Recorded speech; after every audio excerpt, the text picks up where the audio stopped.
showing your gaze to me. I be falling for you like gravity. Always there when I need something. Got me feeling like I know what you love is.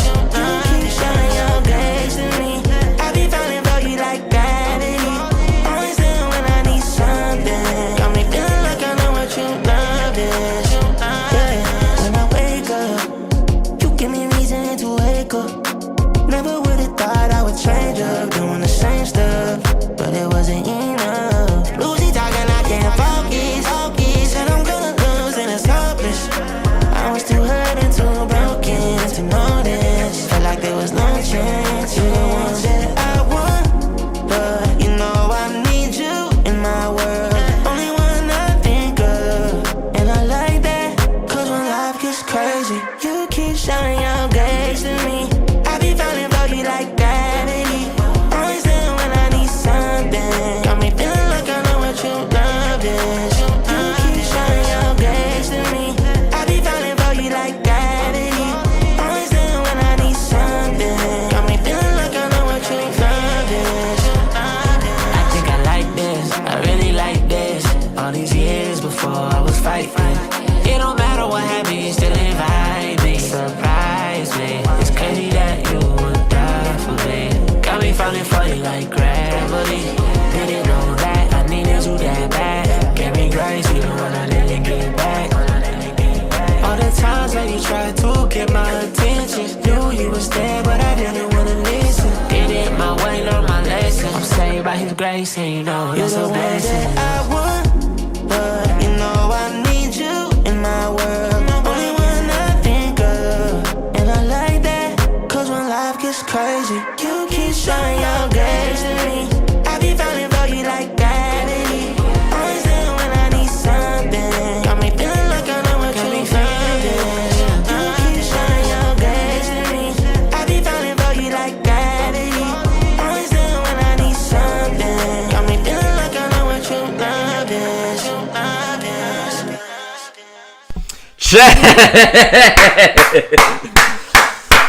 What's going on, chat? It's been too long. Chat, it's been too long. Chat, it's been too long. Man.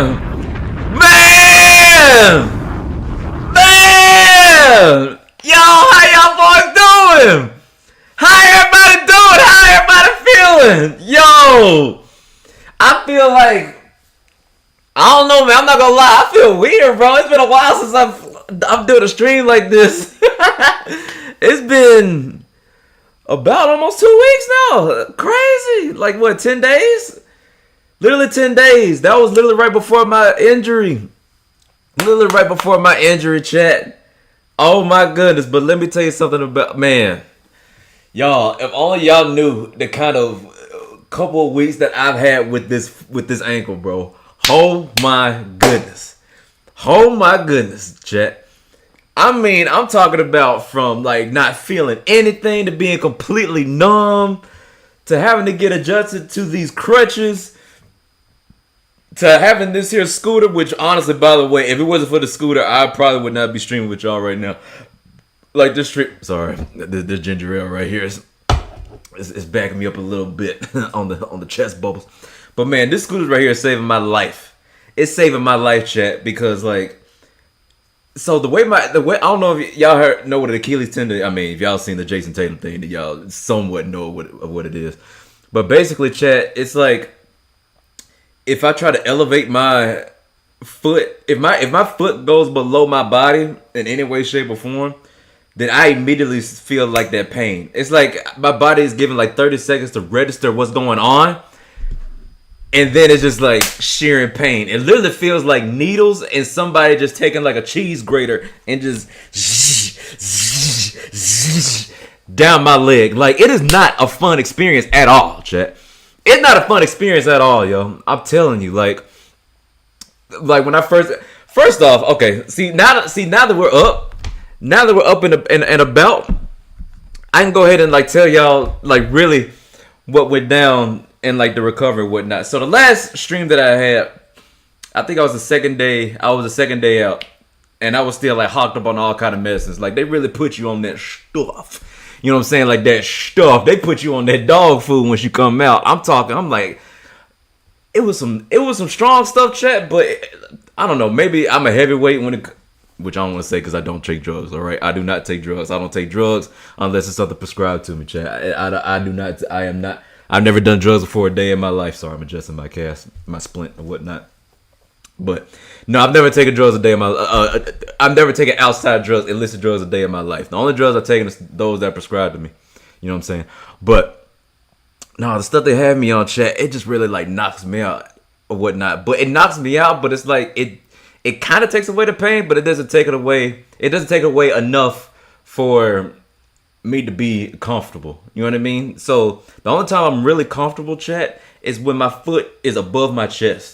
So even right now, I am in pain right now. So I don't anticipate this being a long stream. And if it is a long stream, that means I really love y'all. That means I really love y'all, chat. Hold on, let me send this out to the IG followers right quick. Let me send this out to the IG followers right quick. But chat! Oh yeah. I want to do this thing right quick because Wade Hamlin. Wade, if you're watching me right now, bro, I see what you've been I saw your comments on the last stream. And you say you wanted to see me in some crutches or whatnot. I hope that wasn't in a sexual way because I don't roll like that. I am married to a woman. You know what I'm saying? Happily married. And your boy is taken.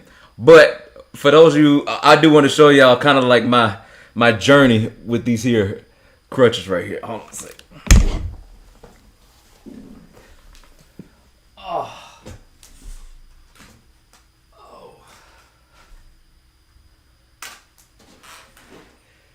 Chat, do you see me, chat? Your boy's down.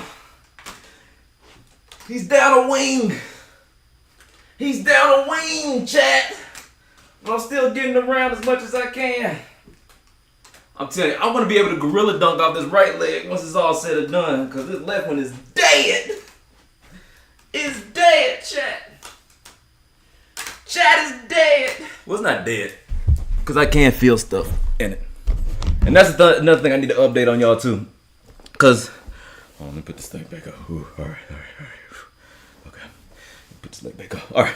So yeah, chat. So when I was streaming with y'all, I couldn't feel anything. Like nerves were shot and whatnot. Cause they put a nerve block in my leg from like the knee down. Like they shaved my leg, of course, where they're gonna do the surgery. And they put a nerve block in there, so I didn't feel anything. So that nerve block was literally hitting up until I want to say maybe what's the day? Monday. So like last Wednesday or Thursday or whatnot. Yeah, last Wednesday or Thursday, which I was actually gonna stream last week. I was gonna try to, but no, I was in too much pain. I was in too much pain, chat. Like it was crazy. And it was crazy. But for those of you who are just joining me now and don't even know what I'm talking about, how I got hurt. If you saw the Boston New York game with Jason Tatum, that's literally what happened to me. Literally what happened to me. My friend Jordan Green, shout out to Jordan Green, JG, JG Wentworth. No, but he was having like a basketball party for his birthday because it was his birthday a couple weeks ago, and we had been running a few games or whatnot, and I'm thinking it's gonna be like the NBA All-Star game, right? Like where everybody there was like late 20s to like 40s. We had Jordan's dad was, in his 60s or whatnot. So I'm not expecting us to like really play like that. But at the same time, a lot of the guys there were former college athletes, right? So I'm like, okay, it might get a little intense, but it's not to get that intense to where I need to stretch like you need to do if you playing in a real game. Chat, when I tell you it was far from the NBA All-Star game, like we might as well have been playing Game 7 of the Finals. Game 7 of the Finals, chat. I kid you not. Like, it was that kind of intensity. And I'm like, yo, like, the dudes were fouling, man. I went up for a layup one time, and dude knocked me to the ground. I'm like, brother, we in the same Bible study together. Like, what is you doing? What are we talking about here? But yeah, he found me, and like, dudes slapping dudes, and like, dudes twisting and whatnot. So I was like, okay, I got to step my game up. I got to step my intensity up. You know what I'm saying? I got to put on for my city. And then as I was taking the last shot of the last game, mind you, before the game even started, I was thinking to myself, I should not be playing this game. I really should not play in this game. But here I am playing this game because, you know, I can't let it go. Male ego or, you know, pride or whatever. I repent for that, whatever. Anyways, not whatever. Pride is wrong. But I'm like, okay, I should be fine. I go up for the last side chat, and literally, it just felt like somebody threw a dumbbell at my foot, and somebody had dropped an anvil from the ceiling to the ground. Like, that's all I heard. That's how loud the pop was. So I knew something was crazy, but I didn't know it was going to affect me to this way. Never had a lower body energy before, ever. So, you know, still adjusting to this. I got about 4 more weeks in the cast, and then I have another 2-3 months in the boot or whatnot. So I should be kind of good to go. I can start putting weight on in like mid-June, and then maybe like around Labor Day is when I can like do normal walking and functions and stuff on my own. So praying that the Lord continues to heal my ankle up, speedy recovery, speedy things, all those good things. Yeah. Alright! With that said, we about to get into the stream here. As y'all can see by the title of it. I know it's a little wild, chat. I know it's a little wild. But it is definitely something that we are going to discuss. Something that we are going to talk about. And that is the Diddy trial. That has been on headlines and stuff. And I was going to stay away from it, chat. But some of the stuff that I've been seeing in regards to it. No, I had to speak to this, man. I had to speak to this. But also give my heart as a believer. Because, of course, you know, my faith and my being does stand on my relationship with the Lord. My Lord and Savior, Jesus Christ. So I'm here to give a godly Christian perspective on the matter. In a loving way, but also in a biblically righteous way, right? So we're going to talk about this. So we're going to talk about the Diddy trial and whatnot, and we're also going to get into a video that I saw, like very much ties into Diddy trial, and it is a Lecrae interview that he did on this podcast, The Deep End. Shout out to Lecrae. Shout out to my boy Josh Nunn, who helps run the page, who helps run the YouTube. They interviewed somebody from OnlyFans, and they talk about like the OnlyFans industry, porn, and just like, you know, the sex industry and sex trafficking and whatnot as a whole in the video. Now, granted, I haven't watched it. I've only seen clips and whatnot, so I'm hoping to watch the stuff with you. And, you know, we're going to really dive into this thing, right? Because I feel like this directly ties in with Diddy and kind of explains how Diddy is just a microcosm to the evil world that we live in. And it's an issue that needs to be seriously addressed, regulated, whatever. But there's a lot of souls that are beckoned to be free from the demonic force of pornography and sex trafficking. And yeah, man, we're just gonna talk about it. We're just gonna get into it, man. We got to get into the controversy. You know what I'm saying? But before we do that, chat, we got to start off with this thing I like to call the theme of the stream, the word of the day. And that is 1 Thessalonians 4:3-5. Can y'all see that? No, y'all can't see that. Hold on. All right, there we go. Y'all can see that.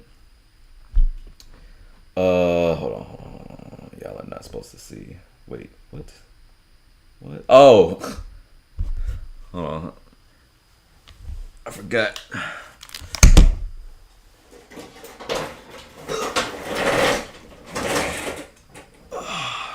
we go. Okay. Alright. You gotta throw the green screen on, chat. We gotta throw the green screen on, chat. Alright. So 1 Thessalonians 4:3-5. It is God's will that you should be sanctified, that you should avoid sexual immorality, that each of you should learn to control your own body in a way that is holy and honorable, not in passionate lust like the pagans who do not know God. Now.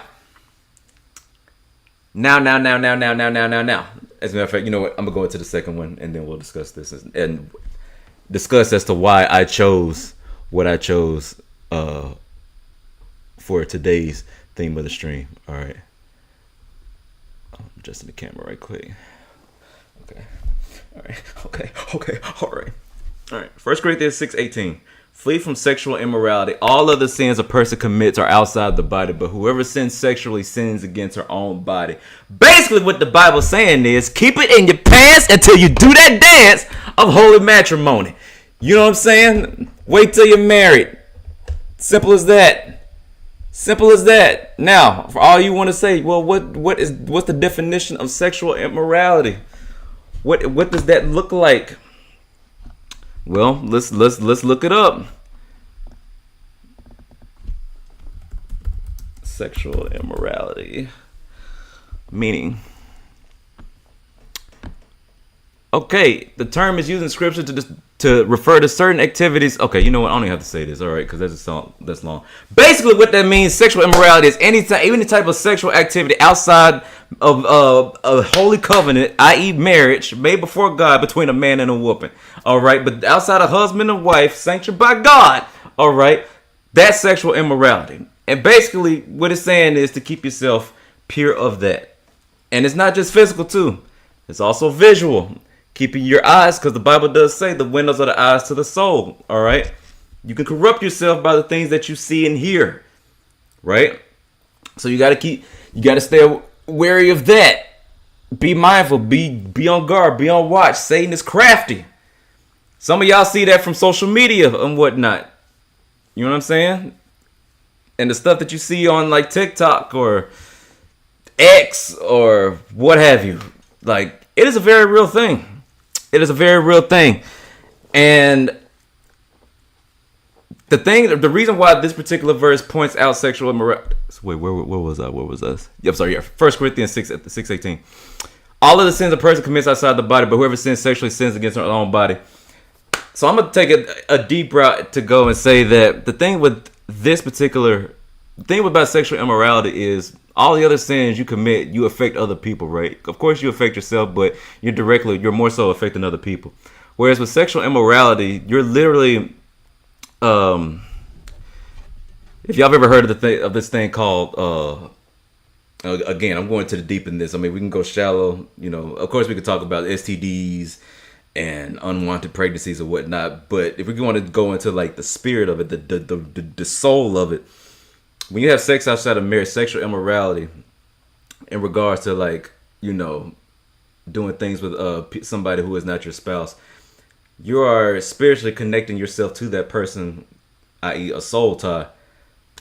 Unless you get healed from that, unless the spirit like washes you clean of that, that's somebody you're connected to for the rest of your life. And the thing about that is, not only are you connected to that person, but you're connected to whoever that person has had sex to as well. So then you think you're having sex with only one person, but really you could have been sleeping with like 50 to 100 people off that one person.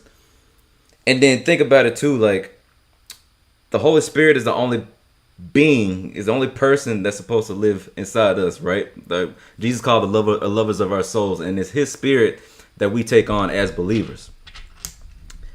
And so that's the only being that we're called to do it. The only person outside of God that we're allowed to be attached to like that spiritually are our spouses. That's why marriage is so powerful. And so when you go against that, when you go outside of that, what you're doing is you're tying yourself to somebody that you're not even in covenant with. Right? And so you take on their identity, you start taking on their attitudes. Like, if you ever notice, like, you know, when you do sleep with somebody outside of marriage, how like maybe your mood changes, or like you feel things for that person at a much stronger rate that you probably wouldn't have if you hadn't slept with them. That's a soul tie, right? And it's something that falls outside of the law of God, which is why we are called to stay sexually pure until marriage. And yeah, I mean, simple as that. The reason why I went into this, man, is because this whole situation with Diddy, man, this whole situation with Diddy is crazy. This is probably, like, I never thought the man who did more money, more problems with Mace and Biggie would be doing all this. Now everybody knows about the Cassie tape. the Cassie tape that came out back in March of April of last year, and it rocked. When I tell you rocked, it rocked the world. I would say the world, because I remember I was in the gym when that news story broke, and they were playing the news story. They were playing that clip on every TV in the gym, and people were literally stopping what they were doing just to like watch the clips, right? And you just seeing Diddy just like wail on this chick, and you never thought, you know, of course there were rumblings about Diddy or whatnot, like, but they were always just rumblings, right? And I think he got accused of something right before that. I think it was by Cassie. Yeah, I think it was by Cassie that he got accused of something, but you can only chalk that up to speculation. But the thing about it is that when that video came out, it confirmed everything. And then fast forward, you know, of course, the 1,000 bottles of baby oil were found. So of course, those were memes and jokes that came out of this. And so now we're at the point now of the trial of whatnot. After all the documentaries, the interviews, the speculation, and everything, now we're at the trial, this federal trial of Diddy, where we can once for all get like conclusive evidence. You know, of course, all evidence is fabricated according to whichever side's interest or whatnot. But evidence is still evidence, right? Now we can finally get some conclusive evidence as to what's been going on with this man. And bro, the stuff that I've been seeing on here, yo, it's been insane, yo. Like it has been, it's been crazy. It has been crazy. So, Cassie took the stand last week.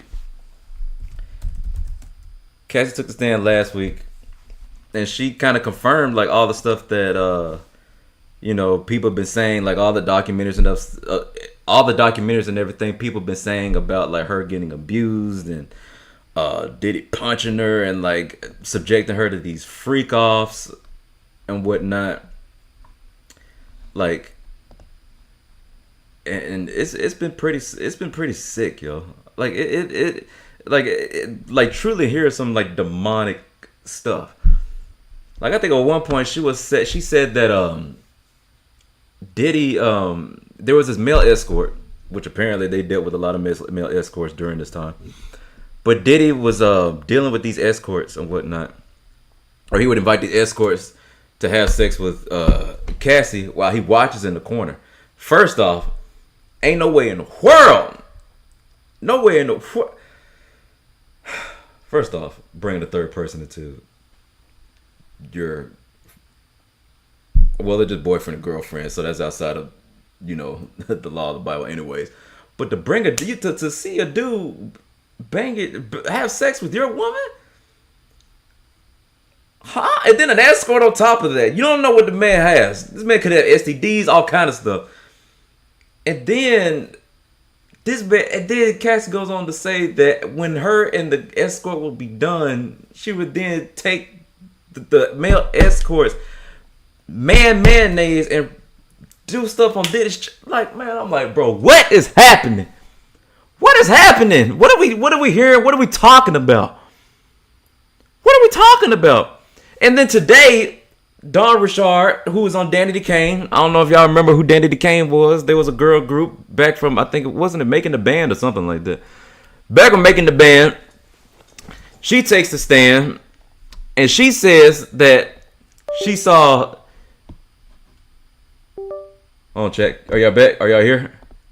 Are y'all here, chat? Y'all here? Okay, cool. Sorry, my computer just like wigged out. I hope it doesn't do that again. Just that got this new adapter. Anyways, yeah. So she said that she's seen Diddy punch and kick and choke Cassie out or whatnot. Friends of Cassie saying that they had seen Diddy did that stuff to her or whatnot. One of them said that Diddy once attacked Cassie while she's making scrambled eggs. And I think it was saying like he attacked her with the skillet with the eggs. How much on demon time you gotta be to attack somebody at breakfast? You wake up angry, bro? You wake up that kind of angry where you saw her cooking you sunny side up and was like, I'm hitting. And like, bro, Bro. And then not to mention a story that just came out literally just now. Hold on, let me pull that up. How they just found like, said Diddy's hotel room after this arrest. Photos show baby oil, bags of drugs, and lubricant. So literally, okay, so it says like the prosecutors are releasing images of the belongings found in his hotel room after the embattled music mogul was arrested at a New York hotel. Bro. Like, bro. That's an ad. But look, the baby oil, the baby oil, it just keeps confirming it.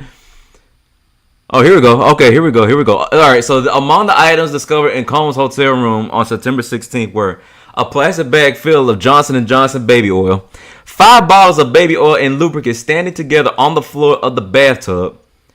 That was not all the baby oil and lubricant they found. Okay, so literally we're only getting like a snapshot of this, right? We're only getting a snapshot of this. A Louis Vuitton bag with a bottle of clonazepam.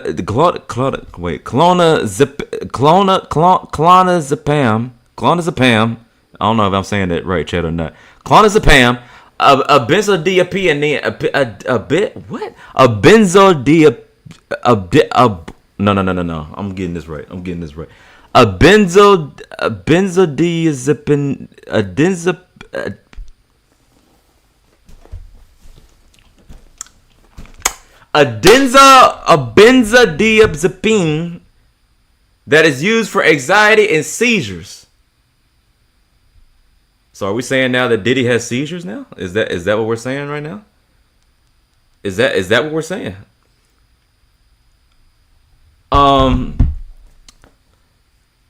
So did he suffer from seizures, or is it just anxiety? Probably all the anxiety from getting caught.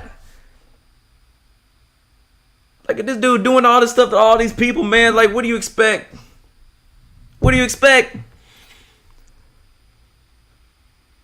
That is used for anxiety and seizures, which is prescribed to Combs alias Frank Black. Okay.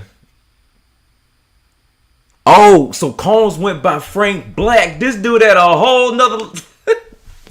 This man had a whole secret identity, which is crazy because you're Puff. You know what I'm saying? Like, it's not like he's me or whatnot who's on. All right, whatever. I think okay, whatever. 2 bottles of lubricant in the right nightstand drawer. Okay, so he was always ready to be on demon time. He was staying on demon time, but he was ready to go into extra demon time mode, Super Saiyan demon time. A bottle of medication in the left nightstand with 2 clear plastic bags filled with a pink substance. What's this pink substance? That's strange. One of the bags tested positive for ketamine, and the other had a mixture of MDMA and ketamine. Whoa. A fanny pack hanging off the bed with $9,000 in cash.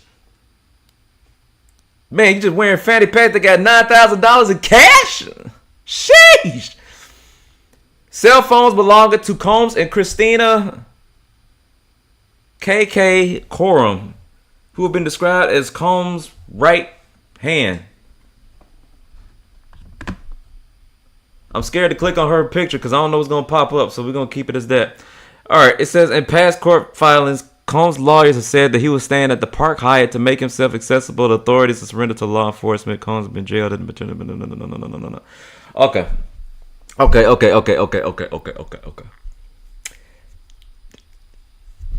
I mean, the plot thickens. Chat. The plot really does thicken. And I'm not going to speak on this too much. Like, I'm really going to wait until this is all said and done to, like, really give my full take on this situation. But, man, this is just a wild story, man. It seems like it just continues to get wilder and wilder and wilder. I'm not going to overload y'all with this Diddy stuff or whatnot, because I'm pretty sure y'all get it from all over when it comes to the internet and, you know, the news and this, that, and the third. But I mean, my gosh, yo. My gosh, what kind of demonic activity had to be going on? And I can't help but think, and I know I might catch some flack from this. But you know, judgmental, fleshly me wants to like judge this man for what he did. I really want to judge him for what he did because, you know, this was somebody's daughters, according to what I'm hearing, sons and daughters that this man hurt. Sons and daughters are not just who didn't have just like earthly mothers and fathers, but also like this is God's creation, and he messed off with these people. Like really hurt and damaged these people. I mean, God bless Cassie. She was able to move on from that. Now she's married and she has a kid on the way. But, jeez, man. To what lengths are people willing to go to hurt those who are supposed to love them? Which then makes me think. And I'm not gonna say that statement again until the very end. That one statement. I'm gonna wait. But it does make me think, yo. What did Diddy have to go through for him to inflict that kind of pain on so many people? Who hurt him as a child? What kind of abuse, and I'm talking emotional, physical, psychological, spiritual abuse did he go through for him to inflict this kind of pain on others? And mind you, he's drugged up through all this. So that tells me that he's aware that the stuff that he's doing is not okay. That he doesn't have a clear conscience when he's doing this. He's trying to mask something. So, again, I think he's masking two things. What he's doing to these people, because he knows it's wrong. But he's also masking what was done to him when he was coming up, for him to think that it was okay to do this to these people. And then to move without restraint. Sad to say, but we live in a society where the more money you have, the more freedom you have in moving. You have more freedom of movement. You can do things. People tend to look the other way. Only reason why they did it with Diddy is because of how egregious this stuff is. And I mean, I think for decades they were. Because we were hearing stuff for a while.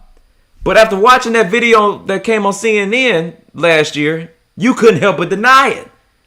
I mean, dude straight Molly Walk Cassie. I'm not going to put it all back on here because I don't want to trigger anybody, but yo, dude was a monster. But I can't help but think, you know, spiritually, what did this man go through? Like, what kind of trauma did he go through for him to think that it was okay to do these to these people? Chat. I don't want to look at him and call him like a demon or whatnot. This was a broken man who is still not beyond Christ's redemption and saving. He is not without redemption. All right? He's not. Diddy is not. Christ died on the cross 2,000 years before Diddy came into the picture. He knew what he was going to do. Diddy is not beyond saving. Christ forgives all. Christ saves all. Now, what Diddy does with that before he goes to meet him one day, that's on Diddy. But I do pray and hope. I really do pray and hope that Diddy finds Christ. Whether it be now or whether it be in jail when they sentence him to life. Because I don't see Diddy getting out of this. I really don't. I really don't see Diddy getting out of this, yo. There's just too much evidence against him. There's just too much. There's way too much against him for his team to be able to have a case strong enough to convince the jury that he didn't do anything. And like I've kind of seen the arguments from when they were cross-examining Cassie. They tried to make it seem like her stories weren't corroborating. Like, you know, she was saying one thing when she was being examined by the prosecution, but then when she was being cross-examined, they were pointing out stuff that just didn't add up. So they're trying to discredit Cassie, which of course that's normal. That's normal defense attorney tactic, right? And then they try to bring up text messages between them, trying to make it seem like Cassie was sort of complicit in the freak offs and the, trying to paint Diddy in a better light But I'm like, nah, you can't pit. Even with that, we've seen the video. Regardless of what you say or what you argue, we've seen the video. You can't fight the video. The video is explained enough. It's shown us enough. Diddy going to jail. It's really about how long he goes for jail. How long he goes to jail. That's what we're waiting on right now. We're waiting on how soon this trial is going to end and how long they're going to sentence him for. I think right now they're trying to like figure out this whole sex trafficking thing or whatnot. Even though, once again, there's so much evidence against him. There's so many people who he has hurt that are now coming forward. I don't see Diddy getting out of this, yo. I don't. And I'm gonna say this too, but I'm gonna say one final thing before I say this next point. I pray that Diddy finds Christ. I really do. I really do. I really do. I pray that the Holy Spirit just wrecks him wherever he is, and that the Holy Spirit just changes his heart and his mind, that he frees him and that he heals him of this he heals him of the trauma that he went through up until this point, for him to feel the necessary need to inflict the pain that he did on those people, right? I pray for Cassie and whoever all this was affected by Diddy's actions, that they seek healing, they seek peace, that they come to Christ through this, and that and I pray that this system of sex trafficking and just like domestic abuse, violent abuse or whatnot, just be broken, man. That the Holy Spirit just fills everybody's hearts, and that people just turn away and come to know Christ. Turn away from their evil actions. Just come to know Christ. I really do pray that that happens. Because the thing of the matter, and the thing of it is, chat, which is the crazy part, Diddy is only a microcosm of like the overall ecosystem. Now, yes, Diddy is a very, very big cog in that machine. Very big cog. All right. This man has been a global superstar for 4 decades. 4 decades since 1990. He's been with, because he did Bad Boy in the 90s. All right, he started Bad Boy in the 90s, was a promoter in the early 90s. I remember reading that he did a Heavy D concert, and then people died from that because of overbooking or whatnot. So he's been around for a while, but I say all that to say, dude is only like one person out of a whole thing, right? A whole thing of just sexual perversion and immorality.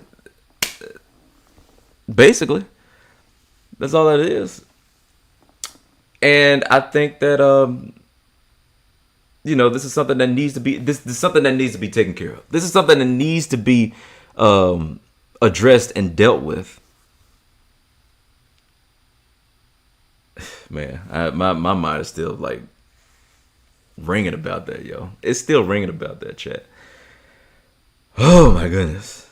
But yeah, Diddy is only but a small piece of the bigger microcosm of the sex trafficking industry. And this next video that we're about to go into kind of will give us a glimpse into what exactly that is. And once again, I have not seen it.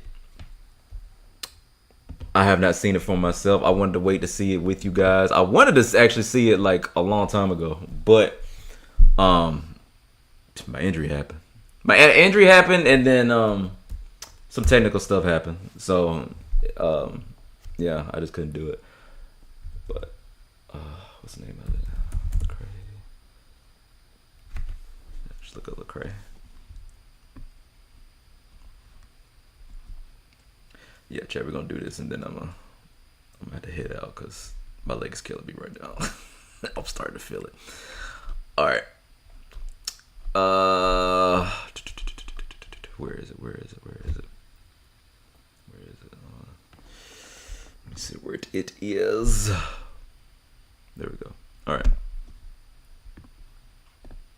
$6.6 billion spent by you. Hold on. Before we get into this chat.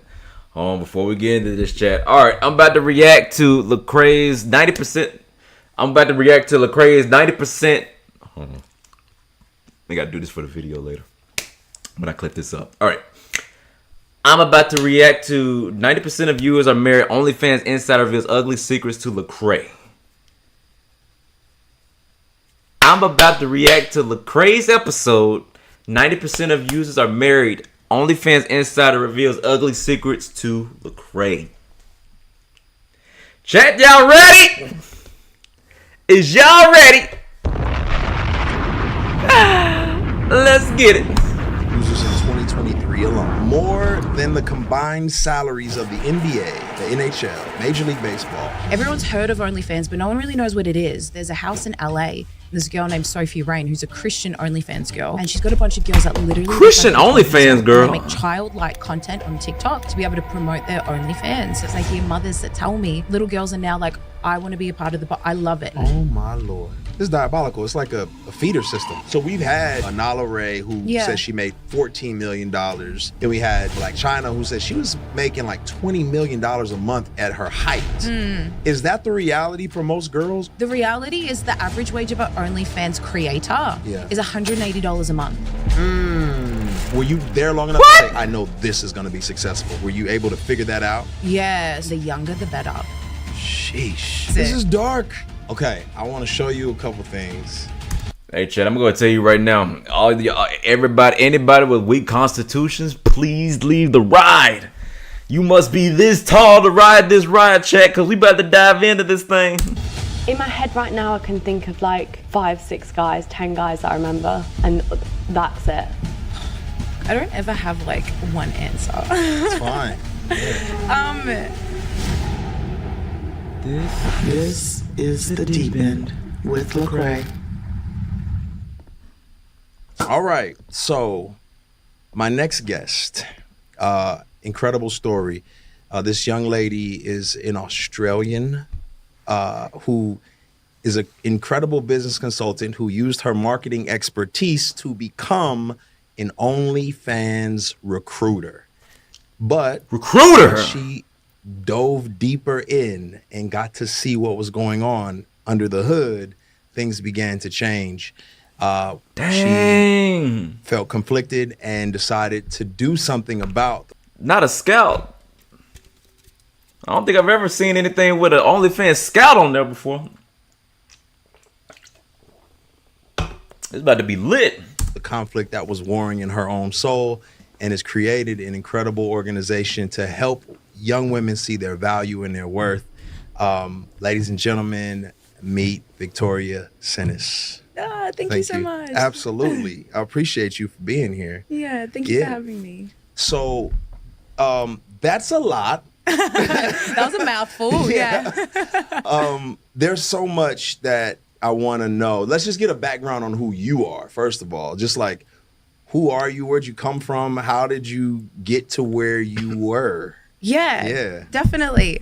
So as you said, Australian. I'm born and raised in Melbourne. I guess a random fun fact, I'm a first generation Aussie. Oh, okay. Yeah. Aussie. Technically not Aussie at all. My father was born in Greece and my mother was born in Manchester. Wow. Yeah, and then they met in Australia. So that's kind of cool. Okay. So yeah, but always grew up in Melbourne. I love it. But yeah, I guess my background has been in business and startups and marketing and building things. And I love it. I love like the chaos of startups and all of that. And so, yeah, that's a little bit, I guess, about me. This skill set, like you got good at it. And then how does OnlyFans come into the picture? Are you working somewhere else before that, or what happens? Yeah, definitely. So basically what had happened was I was helping one of my other close personal friends build their businesses, and it was in hospitality. And hospitality. Man, use of her powers for evil. Work weeks, like months and months on end. Yeah. So, like, I guess the context to set it up, doing that, I went overseas to Europe for like a month to have a holiday. And I was like, I can't keep doing this. Like, this is killing me. And it just so happened when I was overseas in Europe, I had another close personal friend who had started this thing called an OnlyFans agency. And the reason they had started the agency is they actually had people in their world that were already pretty prominent in OnlyFans in Australia and also actually in America. And they were complaining about their agencies. So this person who I knew quite well had an exceptional educational background. They were actually an ex-criminal defense lawyer. Yeah. And so they were like, think that we could do this. We have girls that are in the industry. They're already, I guess, quite well known, quite successful. They understand. Chat, for those of you who don't know what OnlyFans is, OnlyFans is like a subscription-based porn site. Now, let me take that back. It's a subscription-based site that you can use for anything, but is most famous for pornography or whatnot. It's today's like porn machine. And this girl right here, for those of you who are just joining in, sorry, I'm fixing this light, it just fell. This girl right here was a recruiter for OnlyFans. Like, you know how people recruit people to go to like Alabama and like Duke and stuff? She did that, but for OnlyFans. Crazy. And what agencies need and don't need. This person obviously is incredibly intelligent. So when I came back home, they were like, hey, like you have the background in businesses, you've built businesses, you do marketing, all of that. Would you be interested in helping us to get this up and running? So in my lens, I was like, number one, I love business. And I was like, I need to get out of hospitality. But I hadn't really heard of much about OnlyFans, you know? That's what I was going to ask you. Had you heard about it? Yeah. So I feel like it's just a term that's been kind of interjected into our culture. Everyone's heard of OnlyFans, but no one really knows what it is. And that was my lens. So I was like, oh, well, I hear that like this is liberating. I think it's a positive. I think you can just sell your feet on there. Like, I don't really know. But the people... Chat, first time I heard about OnlyFans, I was seeing these clips on Facebook Reels. Like, they're randomly coming up on my feed. And it was about these college students saying that they were selling these feet pics on this thing called OnlyFans. And this was back in 2020 during the pandemic. That was the first time I heard about OnlyFans. And no, I've never been on OnlyFans before. Never checked it out. No, I've never been. No, all right. Just for everybody. No, chill out. No. People that I knew, I looked at them and I was like, okay, these people were, I guess, once poor, now they're rich, in quotation marks. So I think that this has to be a good thing. So that was just really my lens going into it of like, heard this everywhere. I think it's liberating. And I just think you can make a lot of money by not doing a lot. And that I think is a really common narrative for a lot of people. Yeah. It is interesting. So let's do some people a favor then. Let's explain what OnlyFans actually is. I'm going to tell you what I know. Here we go. Okay. So first of all, let's talk about how big it is. $6.6 billion spent by users in 2023 alone. Yeah, wow. Makes more money than Spotify. Exceeds the global box office and earnings of every movie released in 2023. More than the combined salaries of the NBA, the NHL, Major League Baseball, and the growth is outpacing Instagram and TikTok's early years. What? This is basically an adult content site, right? Yeah. Like, so what else would you say about it besides what I just said? Because like people are like, what is OnlyFans exactly? Yeah, I like to kind of bring it back to the original intention of OnlyFans, and I think that context is helpful. Okay. So, OnlyFans actually originated in 2016. Bro, 6.3 billion? Yo. Oh my God. Yo, the devil is busy. The devil is busy. Oh my God. Okay. And so the original intent, from my understanding anyways, is it was to decentralize social media, because it is quite difficult, as we know, to build platforms on these mainstream. Obviously, back then it was Facebook and Instagram. Yep. So if you think about it, you're like, okay, I can come on to OnlyFans. So I really love to bake. I'm going to be able to upload recipes, be able to show people how I do things, but it's behind a paywall. So I can actually create this micro community and I can get paid for it. So it makes a lot of logical sense. So, and the whole allure of OnlyFans isn't just that you kind of have this paywall and people upload content, but I can directly communicate with the person who has that OnlyFans account. So just say if I'm uploading all these different things and I'm baking and doing all of this, you could message me. Hey, chat, listen, I'm not putting this on, for those of you joining the chat, I'm not putting this on as a way to like teach people how to join OnlyFans. No, not at all. Not at all. All right. Just read the title of the episode that I'm reacting to. All right. And you can go back and watch this yourself. This is not at all a how-to for OnlyFans. Not at all. No. This is what OnlyFans is. Be wary of it. Stay away from it. And then let's talk about Jesus and him needing to redeem the people involved in OnlyFans. Okay, this is not at all a how-to video. This is a stay away from, learn from, and let's do away with video. Me and be like, Vic, you know that video that you put up, and I don't know, the muffins and all, can you help me? Yeah. And I'd be like, yeah, don't worry, I got you, and I'd send you something else maybe for $2 or, and so the concept is really smart if you think about it. But what OnlyFans has and allows is this thing called not safe for work content. So not safe for work content is kind of the terminology that's used for pornographic content. And so we see now in 2020, it just blew up as a porn platform. And I've read all different statistics, anywhere that range from like 80 to 98% of all content now on OnlyFans is not safe for work content. Wow. So it's kind of really gone away from, I guess, this wholesome intent, I would assume, of, hey, let's decentralize, let's let people monetize their accounts, you know, these juggernaut businesses. It's really hard to do that, to now it's just like, you kind of just associate it. And I don't think really many people go on there unless they kind of want to do some sort of not safe for work content. Right. Yeah. So essentially. So it started out safe. It was social media. But like behind the paywall. Yeah. And then as soon as they said, well, we'll let some NSFW's content live there, that just flooded the site, the market. And then that became the most prominent aspect of it. Yeah. And okay. somebody had to figure out that if I show people some scantily clad images or something along those lines, I make more money than if I just, I don't know, post about baking or something along those lines. That's what I'm assuming.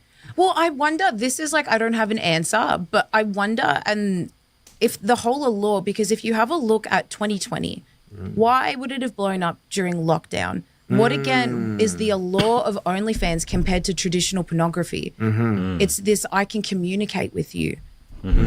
So if you kind of pull on the thread, I think a little bit deeper, you go, oh, it seems like the whole strength of OnlyFans is this connection point, building relationships. That girl that I follow on Instagram, I can have a friendship with her to some capacity. I can talk to her. She knows me. Dang, and I can ask her to do anything. And I think that that's like the draw to OnlyFans. It's kind of like chat now. How y'all can talk to me live.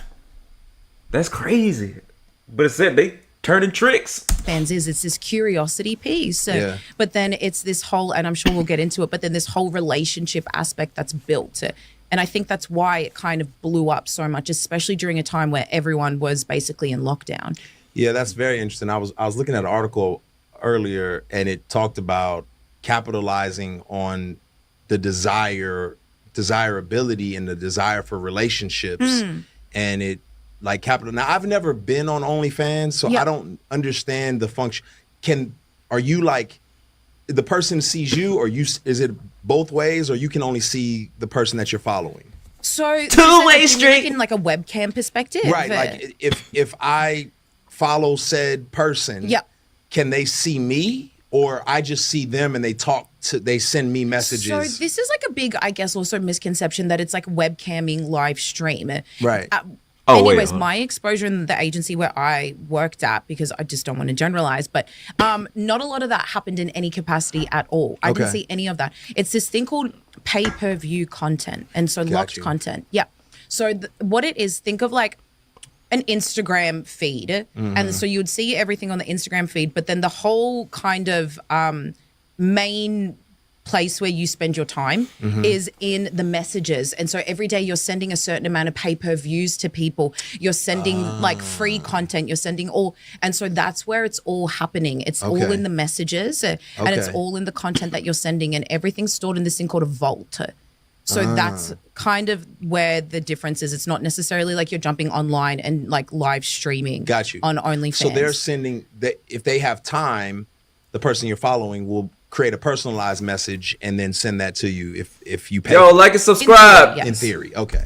If you're new to the stream, like and subscribe. Like and subscribe. That makes sense. So I want to read you this quote, and I want to hear your thoughts on this. It says, while traditional entertainment sells distraction, OnlyFans has perfected the monetization of being seen.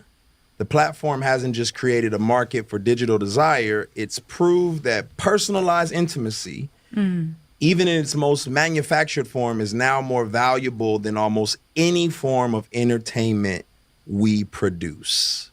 Like, what do you think? Like, this whole concept of personalized intimacy is more valuable for folks now. Dang it. Isn't that sad? That's crazy. Yeah. It makes me think, and I guess this is like crazy. a controversial, I don't know, thing in like this like anti-sex trafficking movement, anti-human trafficking, anti-porn, whatever. But I'm like, oh my gosh, we are literally destroying men because what You're that tells destroying me us. is that someone's You're destroying us.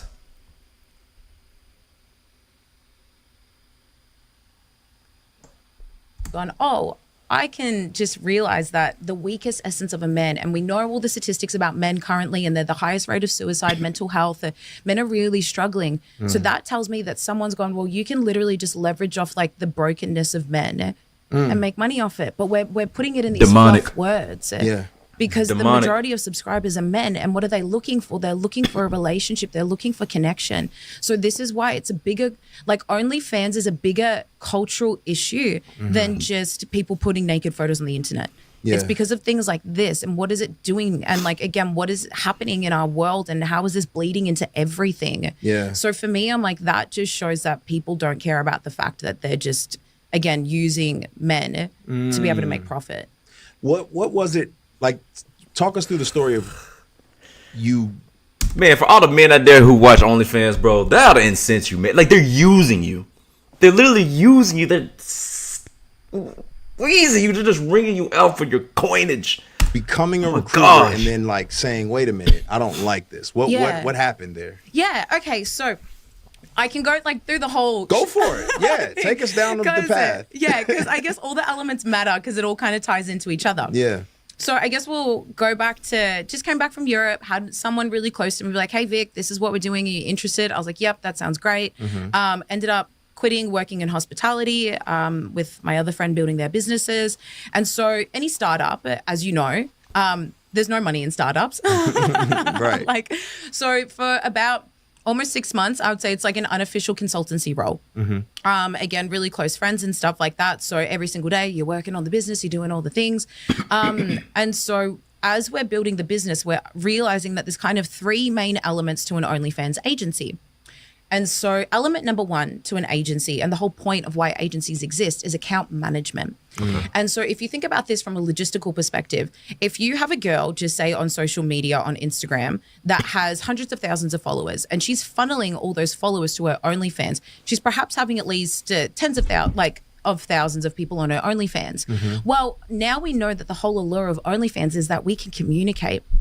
So how can she then logistically sit there and communicate to thousands of people every single day, 24/7, 7 days a week, send all this content, upload it to the vault, promote her OnlyFans, get people coming in? You just can't do that. Right. So you have to offset all of that. So that's why agencies exist, to maximize the profits of girls' OnlyFans account and take a percentage. Okay. So the whole role of an account manager is at the agency I worked at, as you onboard the girl, and you get her to fill out like this questionnaire, and the questionnaire will basically be every single little intimate detail that you can find about the girl.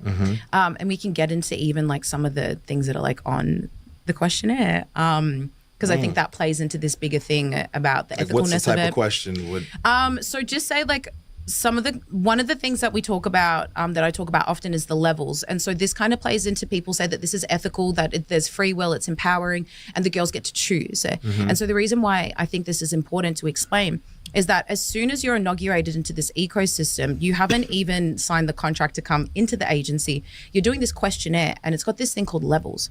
And so level 1 is, and it's your content that you're comfortable with.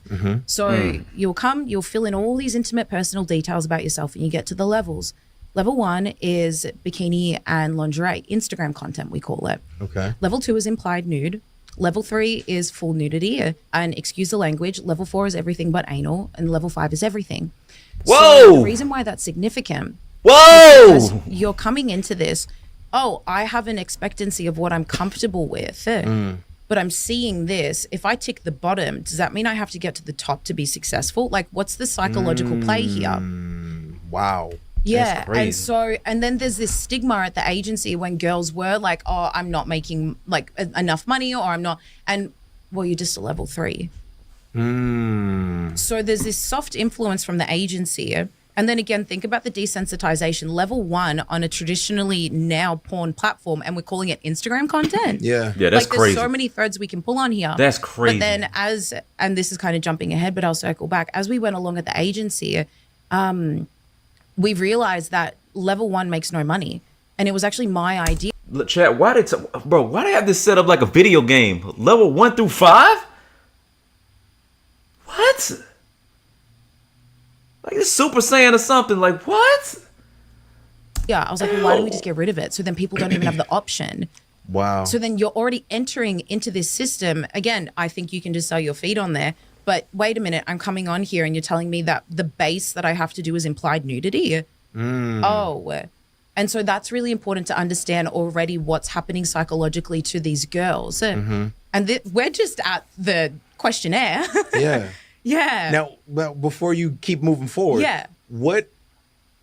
because there's a misconception of the type of young ladies who would be applying. Are they from all walks of life Yeah. and just like, and they're ticking that box? I think it's really unique. Back home in Australia, prostitution, like brothels, strip clubs, all this stuff is legal.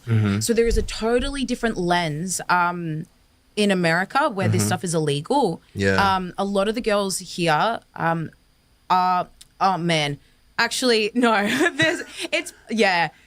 it's everything. So I hear about there's a more desensitization in Australia. there's way more. So Okay. just say it's desirable. But then I was even going to say here, it's so desirable. Like it's everyone. It doesn't matter if you come from a good family, if you come from, stable parents, if you like, it's just all spectrums, all ages. At the agency, we saw women that were over 30. We saw women that were extremely financially successful, still opting in to do this. And then of course you see the ones that come from like the lower SES backgrounds, the hardened lives. Like there's just a range, I guess. Yeah. So they're signing. Well, before they sign, they're deciding what level am I going to choose? Yeah. We're doing away with level 1 because we're not making any money. Where are you seeing success in the agency? Like, were you there long enough to say, I know this is going to be successful? Like, were you able to figure that out? Yeah, so that ties into like the whole recruitment element. But niches, obviously, fetishes. We saw a lot of subscribers that, because you can do this thing called a custom request. And so that's where you can ask for anything that you want and you'll just pay for it. And yeah, so obviously niches and promoting girls is like, goth, nerdy, whatever type of thing does really well. And then the younger, the better. Sheesh. So when I was working at the agency, and this ties in, have you heard of the Bop House in LA? So working at the agency, the top 3 search categories in porn at that time was teen, fresh teen, and barely legal.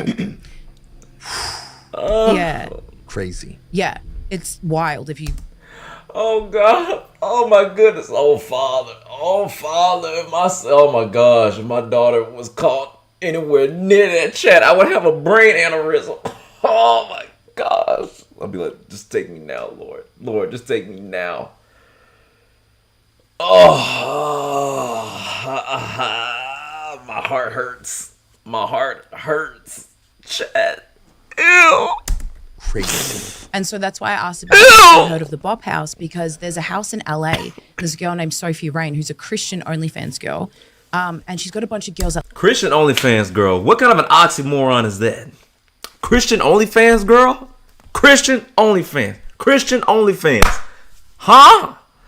literally look like they're 12 years old, and they're all in this mansion in LA, and they make childlike content on TikTok to be able to promote their OnlyFans. But it's also a recruitment tactic because now little girls, and I know this because I hear mothers that tell me, little girls are now like, I want to be a part of the, I love it. Everywhere I go, every single girl will put their hand up when I say, do you watch Bop House content? Oh my Lord. And they all idolize it. Like I heard in Redding, California, at a high school there, young girls are storing up their content. So when they're 18, they can go to the Bop House, if you can read between the lines of what, Yeah. So it's like, it's diabolical. It's like a feeder system. Yeah. Yes. So that comes into like the whole marketing thing. Sheesh. Yeah, it is. This is dark. It is. I know. But like like I think It's necessary to it's expose. yeah. Yes. Like the whole entire eco. I know. I want to laugh as well because like, it's really heavy and I'm sorry. No, but... it's fine. It's fine. It's fine. But continue because it's got to be exposed. Chet, I'm gonna be honest with you. I wasn't ready for all that. Oh my God. Like we need to know what's going on because I think we casually talk about it. Correct. And we've had guests on here who participated and talked about their experiences. And so for me, it's like understanding the underworkings and undergirdings of it all and just how diabolical it is. Cause you just don't think about it from that perspective. You don't, it's just kind of like in America specifically, it's like, oh, strip club, it's just strip club. It's just strip club. It's no big deal. But when you lift the hood up and you're like, oh, there's a lot going on behind the scenes that we're not even considering. And so I'm listening to you and it's like, oh, wow, this is like a strategic, dark plan to like reshape society in a lot of ways. Yeah, totally. That's why I care so much about like the cultural piece of this and like we'll talk about it, I guess, but the social media influence and all of that because it's literally softly influencing a generation to idolize becoming sex workers on like a huge magnitude. And so you're 100% right. Like it's something that definitely, hopefully people can now just like be like, dang, like I see that. Like I now even like the Bop House, know what it is. Like and subscribe. Know what's going on. Like don't want a bar of it. Okay, so this is a stat. I was just looking at this stat and it said that 90% of OnlyFans users are married, predominantly married men. Is there a reason why you think that is? Oh, so this comes back into 90%? how we were saying about. So we had these things called chatters. Do you know what chatters are? That's an A. Okay, so this comes back into account management. So again, the whole allure is that we get to have a conversation, yeah? Okay. And so you have now come onto OnlyFans. You're a subscriber and you followed your favorite Instagram girl and now you get to have conversations with her. Well, if we go to the back end again and remember that this girl can't sit there and facilitate all these conversations 24/7, do you think us as the owner, well, the people that run the agency, are we going to be the ones doing it? No.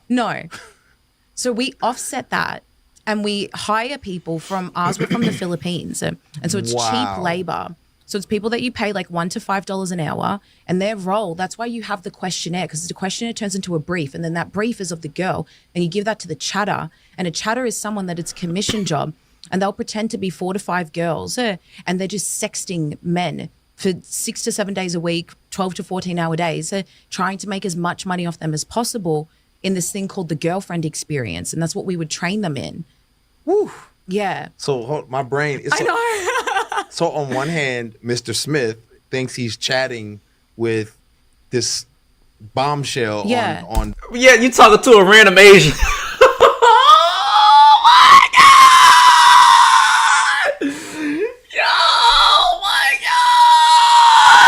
Platform would really it's some dude in the Philippines. Some dude in the Philippines smoking a cigarette. Yo, that's crazy. It's crazy. That's enough for you to get off the site, people. Literally. There's a guy Literally. asking you nasty things. Yeah. Cut it out. Oh my gosh. That's hilarious. It's Jim Unless you roll like that, but my gosh, man. What? over there smoking a cigarette. It's just Jim. Typing you crazy. Plugging it into the spreadsheet, being like, dang, another $50. Oh my gosh. But that's the reality, isn't it crazy? Oh my gosh. Yeah. That is wild. Okay, so we've had, Nala Ray, who says she made $14 million on. Chat, I reacted to that interview as well. Go back on my YouTube page. You can see on my YouTube page, I reacted to that as well. As an OnlyFans, entertainer. I don't know the term, but then we had Black China, who said she was making like $20 million a month at her height. Is that the reality for most girls, or is it like, what is the? Yeah, this is like a personal, I guess, like pet peeve I have when people just in general like interview OnlyFans girls. How much did you make? Dang. Well, the reality is the average wage of an OnlyFans creator is $180 a month. So there's a statistic, I can find it to fact check it. I'm pretty sure it's in 2022, There was 2.1 million creators on OnlyFans, and only 300 of 2.1 million were making more than $1 million a year. Only how many? 300 out of 2.1 million. Sheesh. So, but if you think about it again, think about it from a business perspective. Imagine all these nameless and faceless people that have 100, 200 followers. They think that they can jump on, they're going to make all this money because they're comparing it to a Cardi B, who's an international singer. Yeah. Of course she can pull in these people, and it's that curiosity. I want to see more of Cardi B. She hypersexualizes herself. I can talk to Cardi B. No way. Dang. Or whoever it is. Yeah. So it makes sense because they have the people to pull. Yeah. So someone like Nala, she speaks about, I've listened to a lot of her stuff. Dude, she's like, I went hard. There's another girl from the Bop House who talks about this. She's like, I'll have the 4 to 5 TikTok accounts. I'm posting 20 times a day. And that was the requirements we would have. So it's like, there is so much of a business perspective that again goes into making an account successful. And so the reality is you're going to jump on, you're going to realize that you have to do really extreme content, because if there's 2.1 million people on there, a majority of it is pornographic content. Imagine how extreme it has to be. Yeah. You're not going to make a lot of money. That's going to be there forever. And then now you're going to delete the account and be like, oh my gosh, like how do I move on with my life? And this is a common story that I literally hear from people of went on, didn't make that much, tried, and deleting your account isn't easy. Like, I don't know if Nala has spoken about this at all, but I even had a friend back home who was trying to delete it. If you have paid subscribers on your account, you need to get them off. They need to cycle out. You can't like directly, it's not like you can message OnlyFans and there's like some little person that helps you. You get a ticket. Yeah. And so even just the steps to get your account shut down, but that doesn't get rid of the content because it's on the internet forever. It's not protected. Wow. Yeah.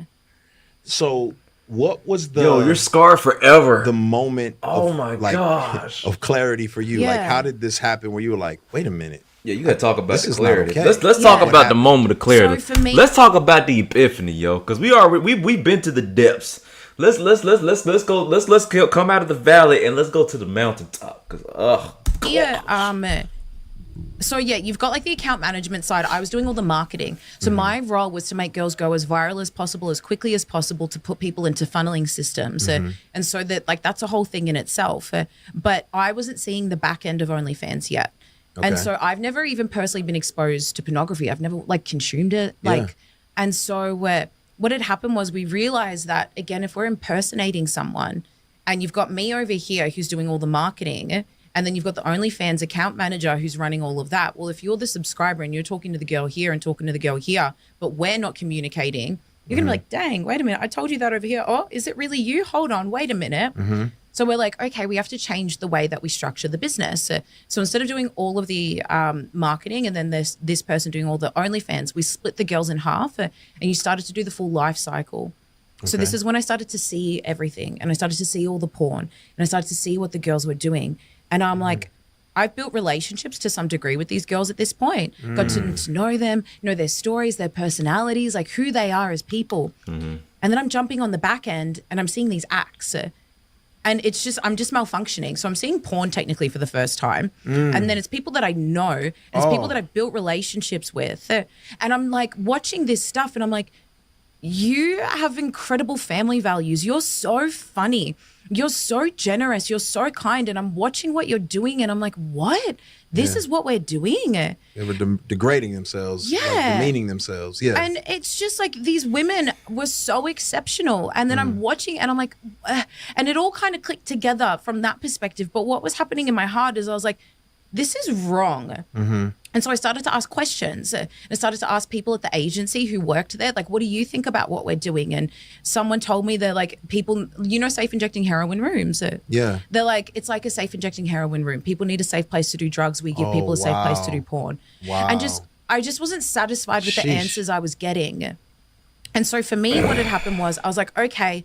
And you can imagine the lifestyle because there's this whole like allure. That's why I love to use the Bop House as a real life example of the fame, the money. We were doing that. We were throwing parties in these multi-million-dollar mansions, the yachts, the cars, all the trash. The glamorous life. Allure you to come. You want to have this life? Come be a part of the agency. So we're doing all of that. So the partying's out of control, the drinking, the drugs, the high life. And I'm like, I'm miserable. I hate this. This makes me feel yucky. I don't feel good. Okay, what can I do to feel better? Because nothing's working anymore. So I was like, oh, well, maybe if I do something that's so extreme and good that it'll offset all the bad that I'm doing and it'll make me feel better. And so we were actually building my educational background. I dropped out of it, but was in psychology and psychoactive psychotherapy and like alt medicine. So we were actually building a medicinal cannabis company at the time too. So I was like, okay, I need to She was building a weed company. That's crazy, yo. Hey, this girl lived a life. think of something that's extreme enough that I can like offset all the bad. And I had this genius idea. And I was like, I'll go help refugees. I was like, that's big enough. I'll go overseas. I'll help a bunch of refugees. I'll come back. Yeah. The cannabis company will be up and running. I don't have to work at the agency anymore. Oh, happy days. My scales are balanced. Man. So I was like, that's extreme enough. That's big enough. Yeah. And so I had, again, this random thought. And I was like, I'm 26 now. I was 24 at the time. And I hadn't been to church since I was maybe like 8 or 9, I think, like really young. And a limited exposure to church, I would say. But I was like, that church I went to as a kid had a refugee program. I was like, sick, I'll sign up for that. So Google the church, sign up, this little application for it. And this is where it starts to get like super, super cool. So, you know how churches have like different departments and like different emails go to the different places? Well, the outreach team never got an email with my application. But what had happened was the young adults pastor got an email and I got to see it months later. And it said, Victoria wants to reach out to the church. Here's her number. Call her. Wow. Isn't that cool? Wow. And so I get a call from this random chick and she's like, hey, like, do you want to come down to church? And it was a Thursday she invited me.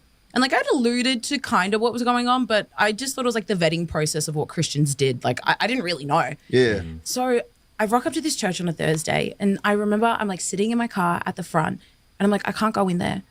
I'm like, I am such a terrible person. I will literally burst into flames. I cannot walk into that church. I was like, there'll be a force field. Like I couldn't do it. That's tough. And so I'm sitting there and I'm wrestling That's with tough. myself and I'm like, Vic, you're just here. Like just walk in. That person's waiting for you. So I walk into this church and oh my gosh, she's my friend. Like she's one of my really close friends now. This young adults pastor, grown up with the Lord. I'm talking like sheltered, like just in the most beautiful way though. And this exceptional woman for 3 hours is hearing this unhinged girl be like, I sell porn. I'm kind of selling drugs. I'm kind of addicted to drugs as well. I don't really know what I'm doing. Like help refugees. Is that going to make it better? Like, I'm trying to fix this, okay? I don't know what I'm doing. Everyone tells me that this is good. I feel bad. I don't know what to do. I need help. For 3 hours, and this beautiful woman just sat there and listened. And she goes, I really think you should come to church this weekend. She goes, I really think you'll resonate with the guest speaker. So Sunday comes around, I go to church, and I'm like in the balcony at the back. But get this, the guest speaker in church is talking about this over-sexualized culture. She's talking about OnlyFans, and she's talking about the dangers of this. Look and at she's God, talking about Jet. how Jet, this look is at affecting God. children and what is happening because she goes to schools all around the country. And she said this line that I didn't understand it at the time. I had no context for it, but now it's like an ethos, I guess, and it just ripped my heart. She goes, Christians are supposed to be the salt and the light of the earth, and they have failed, and we are destroying the next generation. And I didn't understand it, but it just clicked. And I was like, this is wrong. I'm not crazy. What we are doing is wrong. And so when she finished speaking, I just ran down to her and I went up to this stranger and I was like, hi, my name's Victoria. I work for an OnlyFans agency and I hate myself. And she was beautiful. Again, she didn't do what I thought Christians would do. Like, mate, you're going to burn in hell. Like, you need to repent. Like, I don't know. Like, she goes, let's have lunch. Oh, wow. And she sat with me for hours and she answered all my questions. Isn't this like a safe injecting heroin room? Ethical porn, empowering, positive. And she just gave me the truth. And people have asked, did people mention Jesus? Did they pray for you and all? I was like, no, I wasn't a pet project to convert. I was like, someone sat there and treated me like a human, answered my questions. And God's big enough that his name doesn't even need to be mentioned. But Chat. Pet project is a crazy way to put it, but it's something that I'm really I really want to build my platform around. Like, I don't want to be the type where I'm on here calling everything demonic, even though once again the stuff that Diddy did was demonic. But I'm doing this because I want this platform is to show like the grace to it. I want to show the grace behind Christ, and that's why I said what I said back then earlier in the stream, where I said like, yo, I want to see him come to Christ.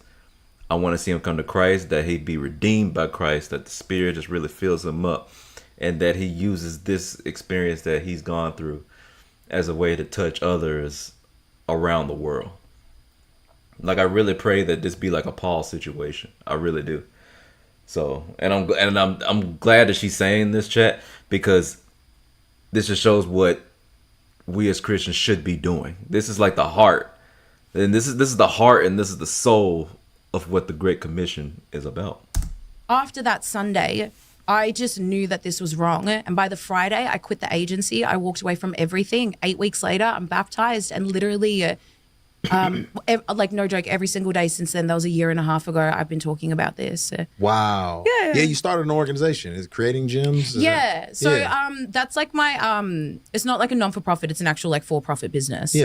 Yeah. That's awesome though. But your goal is to like help people see their worth and their value in light of the society that we live in, right? Yeah, and like the heart behind it, originally I was like, I thought I was going to go into schools and like talk to young girls and stuff, but I was my first time coming to America was July last year, and that was like the first kind of little tour, I guess. And I noticed, and again, like there's this big cultural thing here, because we can kind of talk about, I guess, like the magnitude of the marketing of what's happening online. And I realized, I was like, there's so many exceptional people with wild stories, like women born in brothels that escape, kids escaping from cult, like these, and they have these wonderful non-for-profits, and they don't know what they're doing, like in the kindest way possible. And I'm like, dang, I was like, to see not a cultural shift, but a new culture being built, we need to not just like gatekeep, but we need to be able to empower and equip so many other people in understanding, how do you show up online? How do you get your message out there? And how do we actually build a different culture where we don't align with these things? So that's like the real heart behind GEMS, as well as kind of the other things of like, how do we get all of this information to be able to equip other non-for-profits or other countercultural voices to show up online, so we can actually see a difference and see a change instead of just being inundated with hypersexualized content. Yes. Thank you. I think that's phenomenal.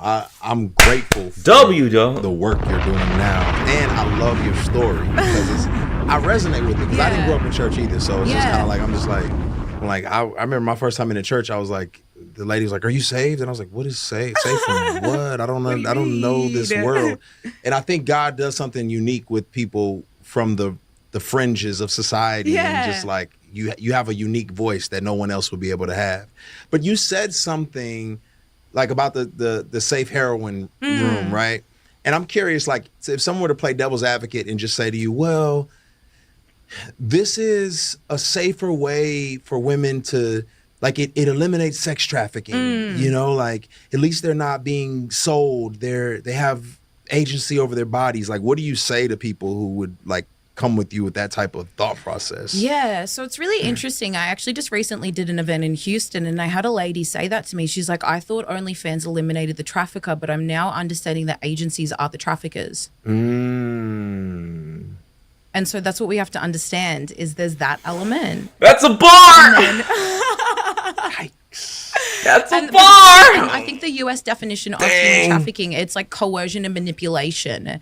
And so again, well, is this free will? If again, we're seeing, like, the Bop House has 3.2 million followers on their TikTok, and they're influencing 3.2 million, predominantly probably young girls, into doing. So is it really free? Isn't that manipulation? Isn't that coercion? Isn't everything that the whole entire ecosystem of an agency that tells girls you need 4 to 5 TikTok accounts? We would hire experts that would study algorithms to be able to do very, like, intentional content. So it's like, and then it would go viral. And so then you're, again, softly influencing these people, putting them in funneling systems.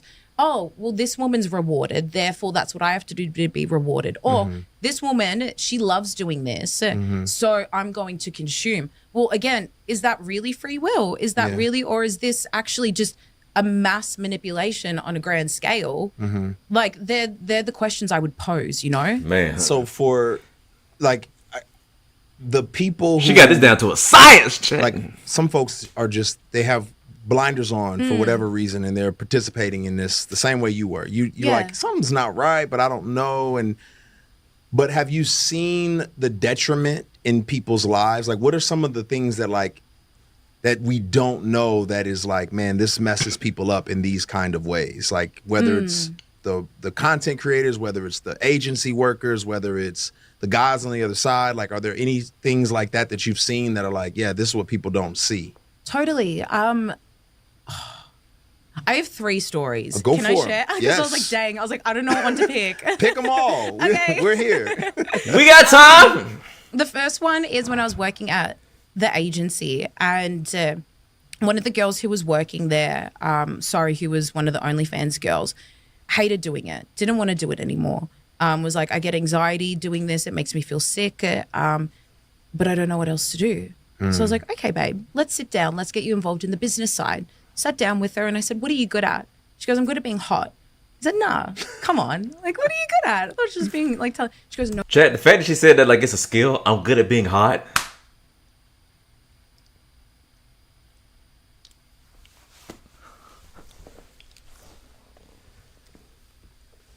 What are we talking about?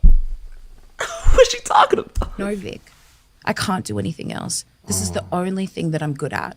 And that was the conversation and it was done. Oh, And wow. the other one, which ties into that, and then the next one's Take kind of a that little bit sad, back. but I guess it's just a reality. But the next one that ties into that is I recently held like an event back home. The context is kind of needed for this. And it was for like, I guess like freelancers, like creatives who don't necessarily have like a 9-to-5 job, because you know how like corporates have 9-to-5s, they'll have like a Friday night like knockoff, whatever. So a friend and I were like, well, why don't we do that for creatives? We'll make it like, we want Christians to come, but we'll invite everyone. Yep. Cool kind of space. And then you're not just having to get drunk on a Friday night with corporates. So anyways, this girl rocks up and she goes, what are you doing here? I said, what are you doing here? And I was one of the girls from the agency that used to work there. And I actually trained her in being an account manager, and she had an OnlyFans account. Oh, snap. She got talking, got to tell her the whole entire story, everything like that. And she goes, Vic, a week after you left, I left. And she goes, but it ties into the impact. She goes, I started doing something else. I have another business. She goes, do you know how much pride I have that I had an out. I had a hobby. I had a way to get out, because there's so many. I don't know what they're doing, Vic. She goes, do you know how cool it is that I can come to an event like this and I don't have to lie about what I do? I can have good. pride and say, That's this good. is what I do. That's And good. she is like, I actually am capable. I do have capacity. She's mirroring these words to me that I use. And I was like, yes, you do. Yeah. And she's like, I'm so proud of myself that I realized that I actually can build money out of doing that. Yeah. And then the tragic thing in that, though, is a couple months later, one of her subscribers found all her brand new clients and sent all of her pornography to all these brand new clients that she had just built in a totally different industry that had nothing to do with. Oh, man.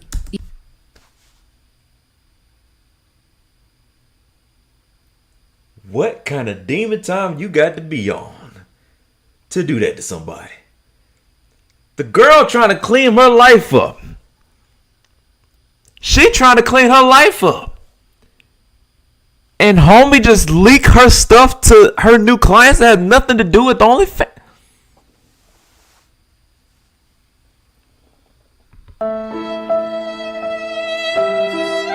Like that's demon time on a whole nother level, yo. Yeah. And like I'd message her and I was gosh. like, we can get the police in. Like, do you want help? Like, what do you.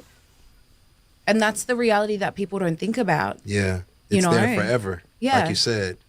Yeah, you're not. A lot of times we're thinking about the moment, not the movement, like the long term thing. Yeah. And that's tough. I mean, beauty for ashes. God bless that young lady, and may God like transform that into something amazing. But yeah, that's tough, man. So for you now, like, what are the critiques? Like, are people coming at you saying, shut up, you're ruining our money? Or are they grateful? Like, is it a mix?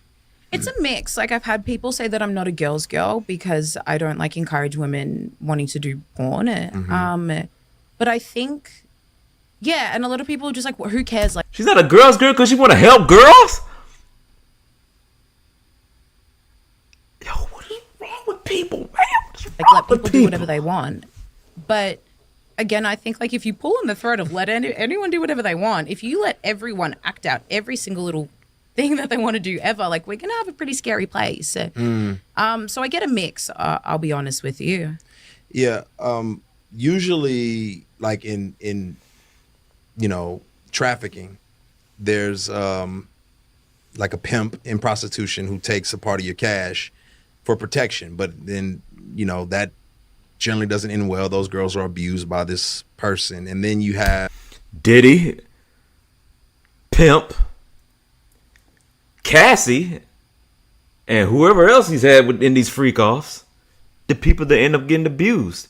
Chat, you starting to see the intertwining of this and the whole Diddy situation? The whole ecosystem with OnlyFans and sex trafficking in this whole Diddy situation?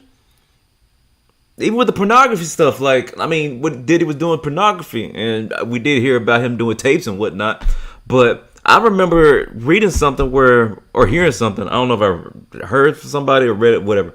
But I remember hearing / reading that Diddy had a porn addiction so bad that he would watch pornography at award shows.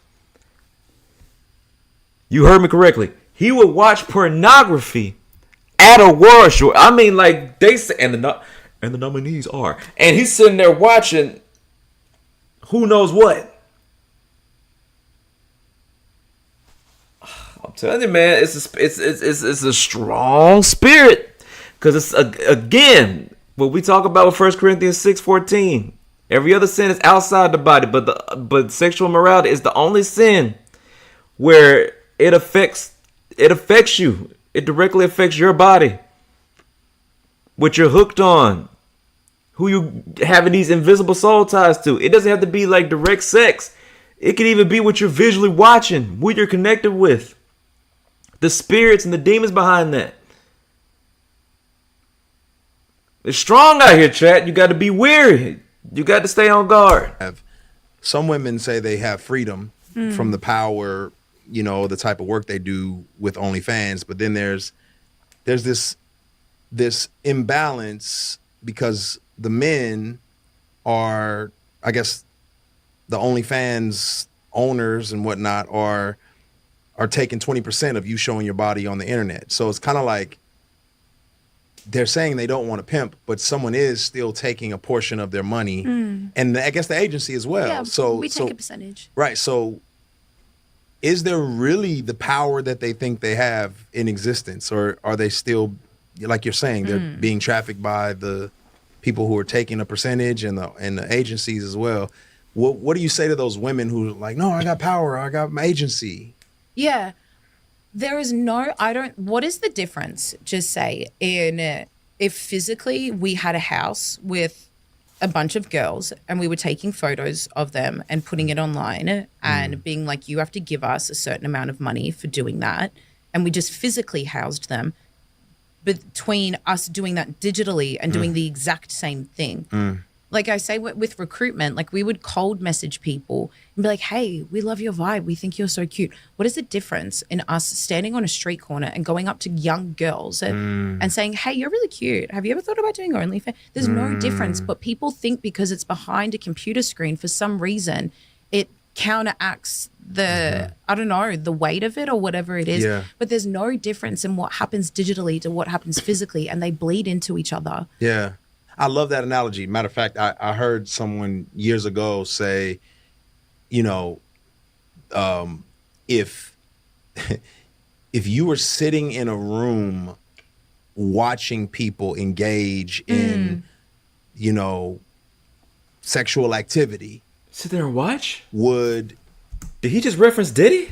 You feel like your spouse would approve of that, and of course people are like, no, they would never let me just sit in a room and watch two people going at it. It was like, okay, what if you were sitting in the room next door, but there was like a glass wall? Would they approve of you watching them through the glass wall? And it's like, no, it's just, I'm still there, just a glass wall. Yeah. I said, okay, what about if you're in the room next door, but there's not a glass wall, it's a camera?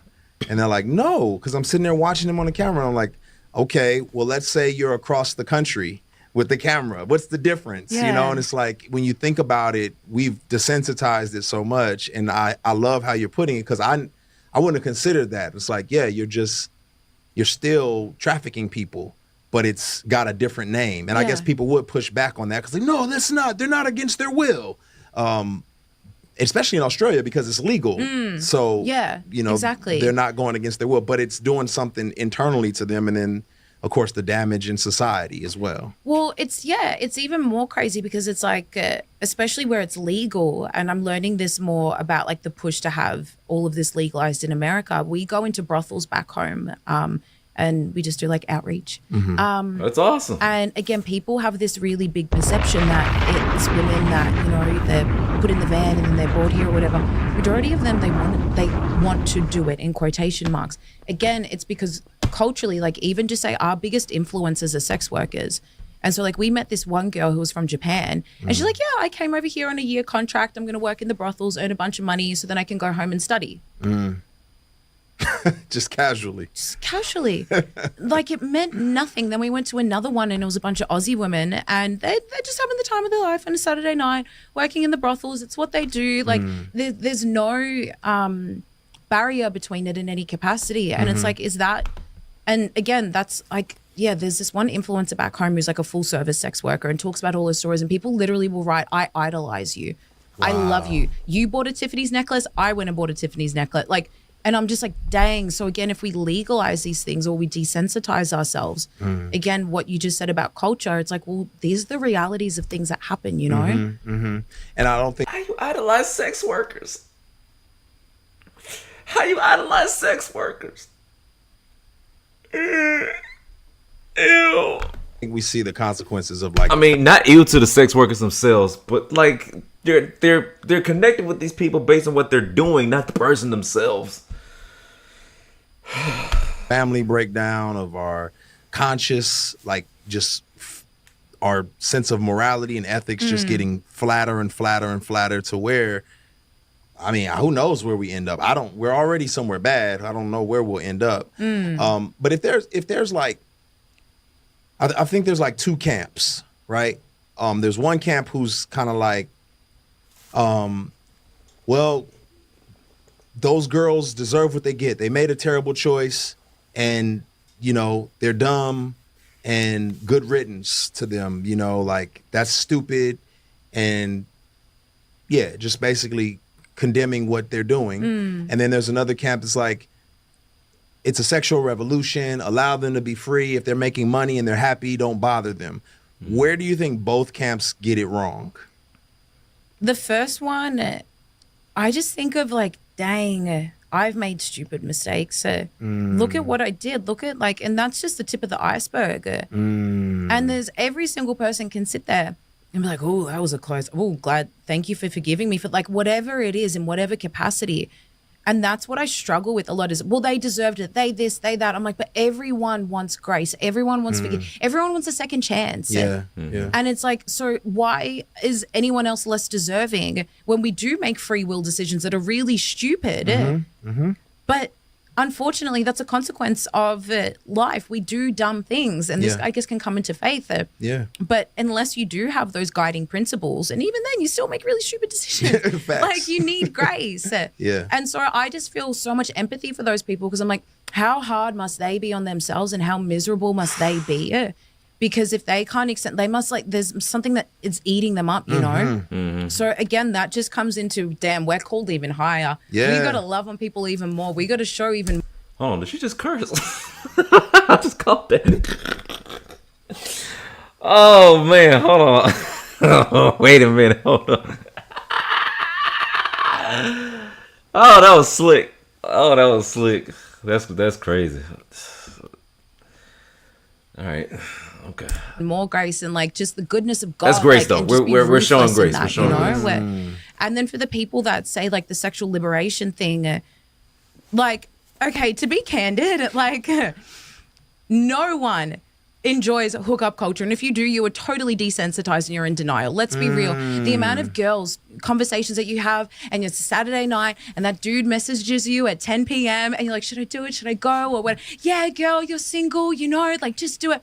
And then you get there and then you do the deed and then he kicks you out and it's like 2 a.m. That feels horrific. Or even worse, sleep over, you cuddle, and in the morning he kicks you out at like 9 a.m. Like that's disgusting. No one feels good in that. And that's what we're promoting, you know, in the crux of it on the every day-to-day basis of what it looks like. And it desensitizes men. Oh my gosh, like what I hear men, even just at the gym, say about women and all of that. So it's like, is that really what you want to, does that really feel good? Like, let's, again, be realistic. Let's be honest. Let's pull the threads back and be like, what is it that we're actually promoting? Because that's not good, you know? Victoria, you are my kind of people. I love it. Like I don't. This is a real conversation. Say something I don't like. That's what I'm waiting for. This is a real conversation. Okay, I like it. wanna I show like it. you I a like it. I couple like it. things, and I just want to see your thoughts on what I show you. Okay. You What are ready? you about to show? All right, here goes. How do you both feel about your mom opening up an account? I think it's great. I always just tell her I wish she waited a little bit because she started it right after I did. But Chad, how old she look? Chad, how old does she look? The accent is crazy. Listen, that accent is crazy. I was thinking the same thing. That accent is crazy, yo. But Chad, how young does she look? How young does she look, Chad? She look like a straight up baby. Like, what the heck? yeah, it doesn't bother me at all. It bothered me that she was getting backlash for owning her own sexuality and her being a woman and doing what she wanted to do, and that's why I joined it. I didn't understand it before, and then I quickly learned, but that's ultimately why I did it. And I kind of made a sort of a joke about it. I posted something when she did join, when she was, people were making comments, because it's hard because she's so young, and she was 19 or 18 when she joined. I just turned 18 when I She was started 18 years old. It was And crazy. I thought, oh my gosh, for her at 18 to have people have negative comments about her, it really bothered me. Okay. Dang. It's a lot. There's so much to unpack. The three things that really stood out is, number one, you care more about people's perception of your child than you do about protecting. Chad, if my daughter was on that 18 or any age for that matter. Oh my gosh. Oh my, Chad, do you see how young she was? How young she looked? You saw how young she looked, Chad? That ain't normal. That is not normal, Chad. Oh my God. And then her mom goes in and right after. Your child. The negative comments really bothered me. How about the fact that your daughter is fresh 18 and probably doing full nudity on a but no, but it's the comments. Like, isn't that warped? Yeah. She didn't even think about the comments. What's really interesting is she owning her sexuality and what it means to be a woman. What? Is that what it means to be? Is that the definition of being a woman? No, it's not. As our definition. To be this sexualized, fresh 18, Yeah. go like That's- show like Yeah. that's Plasters, yeah, facts. Facts. Like, my gosh, yo. I'm seeing so much plastic, yo. I think we in a toy store. the Yeah. ethos of a female And then what and does a that protective mother. What does that say to women who are not, like, are not sexualized or not sought after in that kind of way? Are they not women? There's so many little girls that, like, even just doing No, this they don't. tour this time that come Priorities up to me all and I talk screwed to them up. about all this stuff, and they're in tears. And I'm talking Priorities like 13, all screwed 14, up. 15. I don't want boys' attention anymore. I do things because I think that that's what they want. It doesn't make me feel good. I like literally can think of two girls that I had like in my arms in tears. How do you deal with the guilt? How do you deal with the shame? And I'm like, it's because of trash like that a protective mother is going, well, she's a woman, she owns her sexuality, and that we need to care more about her perception and celebrate her. And like, it's so, like, if that doesn't show you there's forces of good and evil in the world, like, I don't really know what does. That's good. Yeah. I want to show you another one. Okay. Lord. Chet, my heart can't handle all this, man. Like, oh my gosh. I'm being ran through the gauntlet today. And I'm sorry I had to put y'all through it too. But at the same time, we need to have this conversation. We need to talk about this, all right? This is something that needs to be talked about. And I'm going to have my thoughts about it at the end of this interview. I think sometimes like feeling so like robotic, like by the, I think like the 30th, you know, like when we're getting on a bit, I've got like a routine of like how we're gonna do this, and like it just sometimes you'd like disassociate and be like, you know, like it's not like normal sex at all. In my head right now, I can think of like 5, 6 guys, 10 guys that I remember, and that's it. But it's just, I don't know, it's just weird, isn't it? Like, if I didn't have the videos, I wouldn't have known I've done 100, you know? But yeah. I think that was kind of the hard part, is like conversing with them, and like when they'd kind of be like, oh, like we've only had 2 minutes or 3 minutes and you said 5 on the message. Did someone say that to you? Yeah. And obviously it just makes me feel so bad. Do you think you should feel bad about that? I guess when you've promised something to people who support you, it's kind of hard to let them down. But it's up to you, right? Like when you know. Yeah, yeah. Have you even processed, do you think, what's happened? Not yet. God, I won't forget this day, Jesus. Dang. I don't ever have like one answer. It's fine. Yeah. Like my true thoughts again on that is like, it just makes me go like, as people of faith, we know like what that girl's perception is of sex. Is it's a transaction. I'm just an object that therefore needs to be used. When I'm not used to my full capacity, 2 minutes instead of 5, I feel less than, because this is my only worth and value, that I'm this transaction for people to get something off, and that's what makes me matter. And it's like, but if we really understood what sex is, if we really understood, and not like just Christian words of, well, if it's in a fireplace, it's safe, on a couch, it's not, like all this trash that like Christians try to conceptualize what it means. So I never heard of that before. We understood the power behind What what phrase this is is and the that? significance. So again, it wouldn't be a conversation in and amongst itself. Like for me to understand biblically and scripturally and just in relationally with Jesus, the significance of this, dang, it's powerful. It's one of the most, no wonder why it's so attacked, you know?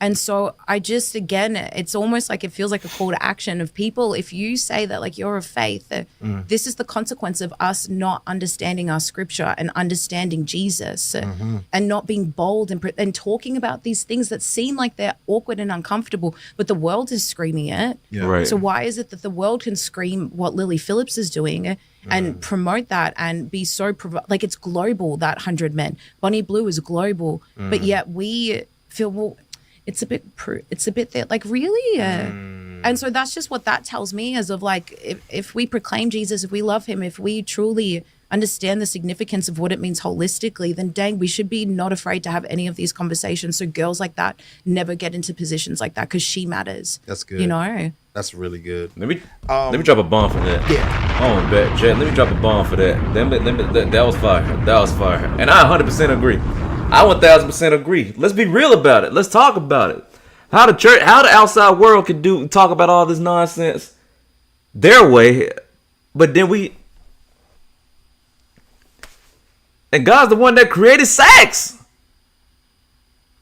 That's why I titled the stream the way I titled it. Let's talk about it. We gonna talk about Diddy, and we gonna talk about porn. I'm not afraid to say the word. There's a lot more I could say. I'm grateful. Like, I'm enlightened. I've learned a lot, and I think anybody who listens to you learns a lot. If people want to know more or are interested in like what's the best way to connect or to hear your website, a book, is there anything coming for people on your end? Yeah, so I actually just started like a podcast, and I actually have an episode that deep dives into the actual intricacies and everything like that, and we'll just chat about all these other things, the complexities, what does it mean to be a woman biblically, and all. Like, I love this stuff. What's the name of the podcast? Creating Gems. Creating Gems podcast. Okay, so, yes. That's the best way to connect through the podcast, and obviously through my Instagram, victoria.sinis, or if you actually want to work with me in any type of consultancy, or book me to speak to be able to deep dive into this, or even, I love talking about my testimony. Like, so people kind of book me for either or the Jesus element or the activist element. That's all through Creating Gems. All right, we get into like the advertising and everything, so we can go ahead and close that out. But man, chat. That was a lot. That was a lot that we went into, chat. But I wanted to show that because, again, with our conversation with Diddy, how like how what he's on trial for, you know, what his charges are, and then what he's on trial for. Well, I just got tongue tied. What he's on trial for, chat, and then also just how that ties into the overall like sex trafficking thing that's going on in the world today, and with porn and how all that's like just connected and just so like intertwined, like it's crazy. Like pornography is a very real thing. This sexual deviant society is a very real thing. So much so that it has even crept up in the church. Like the stuff that I say today, it does not come from a place of judgment. The faces I make or whatnot, it's just stuff that I have. Again, I was watching this at the same time that you guys were. I did not watch this interview before tonight's stream. And I did that purposely because I wanted to share this experience with you guys. But man, like I said, I say this from no moral high because, to be honest with you, that's something that I struggled with as a teenager, pornography, up until the age of 21. And by the grace of God, I was able to be redeemed from that long before it had any real consequence on me, i.e. my marriage to my beautiful wife, Samantha. But with that said, it's like, that's why I have such a heart for it, because I see how like dudes could be really like twisted and tied up in that kind of spiritual darkness. And then especially for guys like Puff, who get not only spiritually tied up into that, but then also use that spiritual darkness to inflict pain and dissonance on others, particularly women and also men. And so I feel like this is a conversation that is going to continue to be had because this trial is going on. And when the trial is done, I'm going to give my final like hammer to the nail to the coffin thoughts on the whole matter, and really touch on it. But I did this stream just to like really have this conversation. I have a very real conversation about pornography, and to tell all of you who are watching chat that this is a safe space. There is no judgment. Anybody who does judges, you will get banned from the stream. You will get kicked out. All right. But I'm here to promote and foster community in the church, in the virtual internet world. Right. And to promote Christ and to like share testimony, promote Christ, and also just bring together and bring everybody together in the body. That's the ultimate goal of tonight and for my platform as a whole. So with that said, I will be talking more about Diddy later on, as I have already said. And shout out to Lecrae and this lady Victoria for this interview. I thoroughly appreciated it, and I hope y'all thoroughly appreciated it as well. Well, y'all, we come to the end of the night, yo. My leg is searing, my toes are starting to get numb, and I'm ready to go to bed and ice this thing down. So without further ado, it's been a pleasure having y'all on. JC Bowie with a 0 from Nothing Without My Hero, my Lord and Savior Jesus Christ. Love, wow, I gotta get that down. Love, peace, and blessings. And I will see y'all